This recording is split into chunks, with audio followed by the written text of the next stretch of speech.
Hello everyone, welcome back to my channel. Today's video is going to be on the Dark Suns game recap. This is number 5, I think.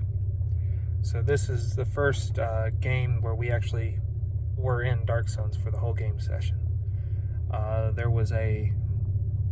We arrived next to a hole. We were in a kind of like a rocky outcropping where we can have shelter from the sun. And we're by an oasis that's about maybe half an acre long. So we got fresh water, some palm trees, and a lot of green scrubs. Ort takes the time to set up some traps to catch some bugs, preferably scorpions, which is what we went through, and we used the guy who had survival to show Ort how to do so. So about how I interpreted it, Ort set probably the first third of his traps correctly and the rest not so. That said, the player that was playing the walrus and the cobalt, he was able to play this time. So his walrus had acquired a bunch of mushrooms that we can turn into healing potions. And he has a little starter that if we can get the right conditions and wood, we can make all the mushrooms we need to make more healing potions. But the quantity of mushrooms he has right now would require him about 10 days to make healing potions. So Ort's trying to increase our food by catching scorpions, and we'll be cooking and eating those. Our water supply at the moment is handled by the oasis, but only Ort and Hoya, I believe, have sufficient water skins to do at least 2 or 3 days travel in the desert without having any ill effects.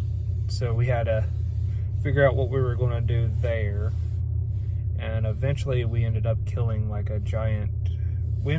few things and turning them into water skins of sufficient size to help us. And all our water skins, except for, say, our personal ones, were being stored inside the bag of holding, so that way no one had to worry about the extra weight.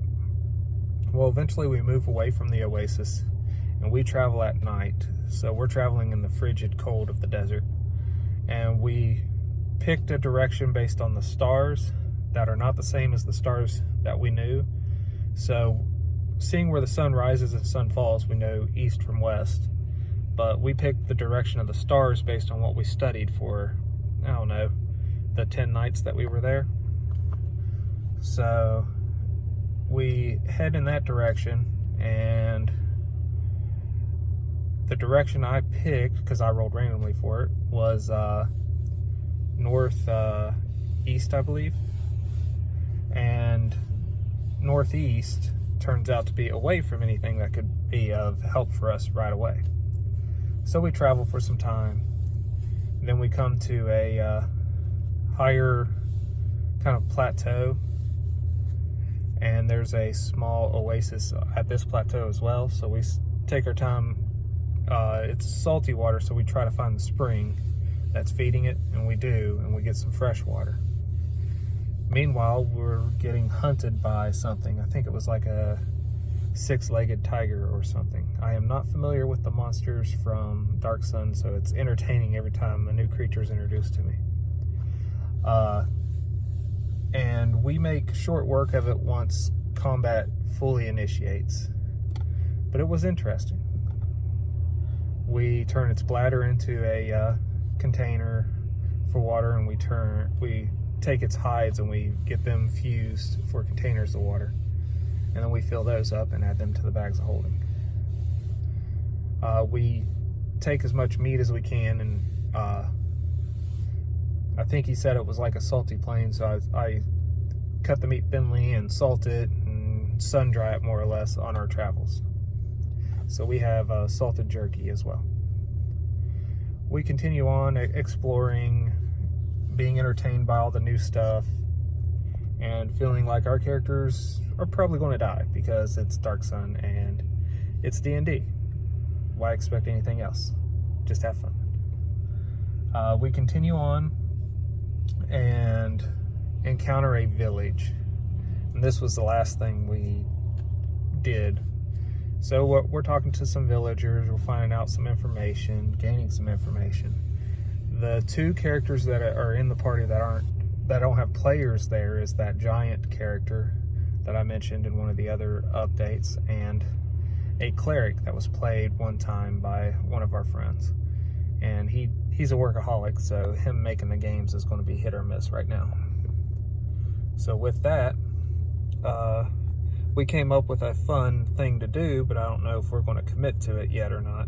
And that was to take over the town, dig a giant cistern under the town, and then tie our cleric up and make him produce gallons upon gallons upon gallons of water until the cistern's full, and then free him.